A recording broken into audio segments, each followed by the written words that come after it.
በጣም ደስ ይላል። በ24 ሰዓታት ውስጥ በኢትዮጵያ 2016 የኮቪድ-19 ምርመራ ተደርጎ ሁሉም ሰዎች ነፃ ሆነዋል። በሁለተኛነት ደረጃም አሜሪካ ለኢቦላ የሚለውን ሬሜዲሲን የተሰኘው መድኃኒት ለአስቸኳይ ጊዜ ኮሮና ቫይረስ ሕክምና እንዲውል ፈቀደች። በስተመጨረሻም ትዊተር ላይ በጻፉ ምክንያት የኩባንያውን 14 ቢሊዮን ዶላር ዋጋ ያጣው ኢላን መስክ። ሰላም ጤና ይስጥልኝ፣ እንደምን አላችሁ? ውድ የተከበራችሁ የብራና ታይምስ የዩቲዩብ ቻናል ቤተሰቦች እንደምን አላችሁልኝ? እኔ በጣም ደህና ነኝ። እንደተለመደው ዛሬም ወቅታዊ መረጃዎችን ይዘንላችሁ መጥተናል። በቅድሚያም ዝርዝሩን አስቀድመናል። ሁሉንም መረጃዎች እስከ መጨረሻ እንድትከታተሉ በትህትና ጠይቃለሁ። ወደ መረጃዎቹ ከማለፌ በፊትም ለዚህ ቻናል አዲስ የሆናችሁ ካላችሁ ሰብስክራይብ እንድታደርጉ እንዲሁም የሚለቀቁ ቪዲዮዎች የማስታወቂያ መልእክት ወይም ኖቲፊኬሽን እንዲደርሳችሁ የደወል ምልክቷን እንድትጫኑልኝ በትህትና ጠይቃለሁ። ከዚህ በተጨማሪም ወቅታዊና ታማኝ የሀገር ውስጥና የውጭ ዜናዎችን ለማግኘት የቴሌግራም ቻናላችንን ጆይን ብታደርጉ ወይንም ደግሞ ሊንኩ አለላችሁ ዲስክሪፕሽን ቦክስ ላይ ገብታችሁ ጆይን ብታደርጉ አሪፍ መረጃዎችን ታገኙበታላችሁ። ወደ መረጃዎችም ሳልፍ ዓለም በኮቪድ-19 ተጨንቆ ባለበት ሰዓት በኢትዮጵያ በ24 ሰዓታት ውስጥ ከ2000 በላይ የኮቪድ-19 ምርመራ ተደርጎ ሁሉም ነፃ ሆነው ተገኙ። ይህ እንግዲህ በጣም የሚያስደስትና ተስፋን የሚሰጥ ነው። ኢትዮጵያ በአንድ ቀን እስካሁን ካደረገችው ኮሮና ቫይረስ ምርመራ ከፍተኛውን ቁጥር ባደረገችበት ፍተሻ ምንም በበሽታው የተያዘ ሰው አለመገኘቱ ተገለጸ። የጤና ጥበቃ ሚኒስቴርና የማህበረሰብ ጤና ተቋም በየዕለቱ በሚያወጡት ሪፖርት በዛሬው ላይ እንደተመለከተው እስከዛሬ ከተደረጉት የምርመራዎች ብዛት ከፍተኛውን ቁጥር ተደርጓል። በዚህ መሰረት 2016 ናሙናዎች ላይ የላቦራቶሪ ምርመራ የተደረገ ሲሆን ሁሉም ነፃ ሆነው መገኘታቸውን ሪፖርቱ አመልክቷል። በተጨማሪም ቀደም ሲል ቫይረሱ ተገኝቶባቸው በለይቶ የሕክምና መስጫ ማዕከል ሕክምና ሲከታተሉ ከነበሩ መካከል 3 ከወረርሽኙ ማገገማቸው ተጠቅሷል።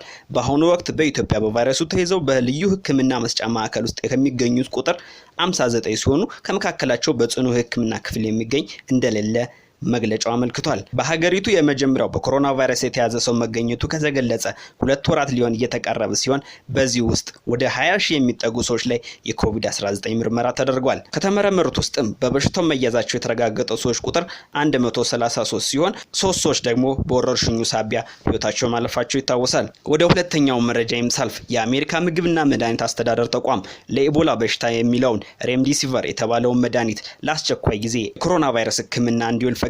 በዚህም መሰረት ይህ ጸረ ቫይረስ የሆነው መድኃኒት በኮሮና ቫይረስ በጽኑ ታመው ሆስፒታል የሚገኙ ሰዎችን ለማከም ይውላል። የአሜሪካ ምግብና መድኃኒት አስተዳደር ኮሚሽን የሆኑት ስቴፈን ሃይ ይህ የኮሮና ቫይረስ ለማከም እውቅና የተሰጠው የመጀመሪያው መድኃኒትም ብለዋል። በቅርቡ ሬምዲሲቨርን በመጠቀም በተደረገ ሙከራ በኮሮና ቫይረስ ክፉኛ ታመው ሆስፒታል የገቡ ሰዎች የሚያገግሙበትን ጊዜ ማፋጠኑ እንዳስቻለ ተረጋግጧል። ነገር ግን ይህ በተቋሙ መድኃኒትን ለመጠቀም የተሰጠው የአስቸኳይ ጊዜ ፍቃድ ሙሉ ፍቃድ አለማግኘቱን የተገለጸ ሲሆን መደበኛ እውቅና ለማግኘት ከፍ ያለ ምዘናን ይጠይቃል። ባለሙያዎቹ እንደሚሉት ይህ ኢቦላን ለማከም የተሰራው መድኃኒት ኮሮና ቫይረስን እንደሚፈውስ ታምረኛ መድኃኒት መወሰድ የለበትም ብለዋል። ፕሬዚዳንት ዶናልድ ትራምፕ ይህ ሬምዲሲቨር የተባለውን የኢቦላ መድኃኒት የኮሮና ቫይረስ ለማከም ጥቅም ላይ እንዲውል ከፍተኛ ድጋፍ ሲሰጡ ቆይቷል። ሬምዲሲቨር ሰዎችን ከኮሮና ቫይረስ በፍጥነት እንዲያገግሙ እንደሚረዳ በአሜሪካ የጤና ባለስልጣናት ዘንድ ጠንካራ እምነት ተጥሎበታል። በተጨማሪም መድኃኒቱ የህሙማንን ህይወት በመታደግ በኩልም አቅም እንደሚኖረው የታመነ ሲሆን መድኃኒቱን በስፋት ጥቅም ላይ መዋል ከተቻለ በሆስፒታሎች ላይ ያለውን ጫና ለመቀነስ ያስችላል። በተጨማሪም ከፍተኛ የኢኮኖሚ ጫናን ያስከተለውን የእንቅስቃሴ ገደብ በተወሰነ ደረጃ ለማላላት ሊያግዝ ይችላልም ተብሏል። ኢቦላን ለማከም የተሰራው ሬምዲሲቨር የጸረ ቫይረስ መድኃኒት ሲሆን በዋና ኢላማ የሚያደርገው በህዋስ ውስጥ ቫይረሱ እንዲበዛ የሚያደርገውን ኢንዛይም በማጥቃት ማስቆም ነው። በአሜሪካ ብሔራዊ የአለርጂና ተላላፊ በሽታዎች ምርምር ተቋም በሬምዲሲቨር ላይ በተደረገ የሙከራ ምርምር መድኃኒቱ በኮሮና ቫይረስ ህሙማን ላይ የሚታየው የበሽታ ምልክት ቆይቷ ከ15 ቀን ወደ 11 ቀን ዝቅ ማድረጉንም አስመልክቷል። ሙከራው በዓለም ዙሪያ ያሉ ሆስፒታሎችን በማካተት በ1063 ሰዎች ላይ የተካሄደ ሲሆን ለተወሰኑት መድኃኒቱን የተሰጣቸው ሲሆን ለሌሎቹ ደግሞ ምንም ውጤት የማያመጣ ማስመሰያ መድኃኒት ተሰጣቸው ነበር። የተቋሙ ኃላፊና የፕሬዝዳንቱ የጤና አማካሪ የሆኑት ዶክተር አንቶኒ ፋውቺ በሙከራው ስለተገኘው ውጤት ሬምዲሲቨር የኮሮና ቫይረስ ህሙማን የሚያገግሙበትን ጊዜ በማሳጠር አዎንታዊ ግልጽና ከፍ ያለ ውጤት እንዳሳየም አመልክቷል። ነገር ግን ሬምዲሲቨር በኮሮና ቫይረስ የታመሙ ሰዎች በቶሎ እንዲያገግሙ ምናልባትም ከፍተኛ ታመው ወደ ጽኑ ህሙማን ክፍል እንዳይገቡ ሊያደርግ ቢችልም በሽታው ሙሉ በሙሉ በመፈወስ በኩል የተረጋገጠ ነገር የለም። በተጨማሪም መድኃኒቱ ላይ የተደረገው ሙከራዎች ሬምዲሲቨር በኮሮና ቫይረስ ምክንያት ሊከሰት የሚችሉ ሞቶችን በማስቀረት በኩል ያለውን ጠቀሜታ የሚያመለክት ግልጽ የሆነ ውጤት የለም። ይህ ሬምዲሲቨር የተባለው መድኃኒት የተፈጠረውና የዳበረው ጊልደን ሳይንስ በተባለው ተቋም በኢቦላ እና ማርበርግ የተባሉ በቫይረሱ የሚመጡ በሽታዎችን ለማከም በተደረገ ጥናት አማካኝነት ነው። በኋላ ላይም ይህ መድኃኒት በተለያዩ ኮሮና ቫይረስ ዝርያዎች ላይ እና በሌሎች ቫይረስ በሚመጡ በሽታዎች ላይ የጸረ ተዋስነት ባህሪ እንዳለው ጊልደን ሳይንስ ደርሶበታል።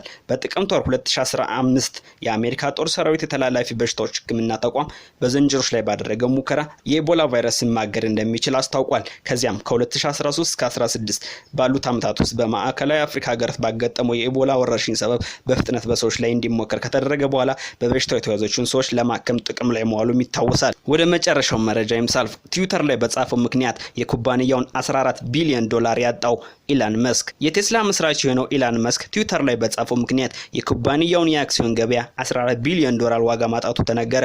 አልፎም ከራሱ አክሲዮን ዋጋ 3 ቢሊዮን ዶላር ማጣቱም ተዘግቧል። ይህ የሆነው ኢንቨስተሮች የገዙትን አክሲዮን እየያዙ በመውጣታቸው ምክንያት ነው። በእኔ እይታ የቴስላ አክሲዮን ድርሻ ጣራ ነክቷል ሲል በትዊተር ሰሌዳው ላይ የጻፈው ኢላን ሰዎች ጤንነቱን እንዲጠራጠር አድርገውታል። ቀጥሎም በሰሌዳው ላይ ባሰፈረው ባለ ሁለት አረፍተ ነገር ጽሑፍ ደግሞ ያሉት ንብረቶች ሁሉ እንደሚሸጥ አስታውቋል። ከዚያም በማስከተል ባሰፈረው መልእክት ደግሞ የፍቅረኛ ጓደኛ በሆነ ጊዜ እንደተናደደችበት አሳውቋል። ከዚያ ባሻገር ብሎም የንቃተ ህሊና ብርሃን እየጠፋ ነውና በቁጣ እንነሳ የሚል አይነት መልእክት ያለው ጽሑፍ በትዊተር ገጻ ታይቷል። ግለሰቡ ለመሰል ግራ አጋቢ ትዊቶች አዲስ አይደለም። ከ2 ዓመት በፊት ቴስላ የኒውዮርክ አክሲዮን ገበያ ላይ ስላለው ድርሻ የጻፈው ጽሑፍ 20 ሚሊዮን ዶላር እንዲቀጣ አድርጎታል። ዎል ስትሪት ጆርናል ቢሊዮነሩ ስለ አክሲዮን ድርሻው ትዊተር ላይ ያሰፈረው ነገር ቀልድ ነው፣ ሌላ ሰው አስተያየት ሰጥቶበታል ብሎ ለጠየቀው ጥያቄ አይደለም የሚል አጭር ምላሽ አግኝቷል። በኤሌክትሪክ የሚሰራው ቴስላ መኪና ኩባንያ የአክሲዮን ገበያ በዚህ ዓመት ተመንጥቆ ነበር። የኩባንያው የአክሲዮን ድርሻም 100 ቢሊዮን ዶላር ደርሷል። ይህ ማለት ቢሊዮነሩ 100 ሚሊዮን ዶላሮችን እንደ ጉርሻ ያገኛል ማለት ነው። ለሮይተርስ ዜና ወኪል ሀሳባቸውን የሰጡት አንድ የአክሲዮን ገበያ ባለሙያ የሰውየው ትዊቶች ለኢንቨስተሮች ራስ ምታት ናቸው ይላል። ኢላን መስክ ከ2 ዓመት በፊት ቴስላ ለብቻው ማስተዳደር የሚያስችለውን ገንዘብ ስላገኘ ከአክሲዮኑ ገበያ ሊያስወግደው እንደሚችል ጽፎ እንዲሁ በርካታ ቢሊዮን ዶላሮችን ማጣቱን አይዘነጋም።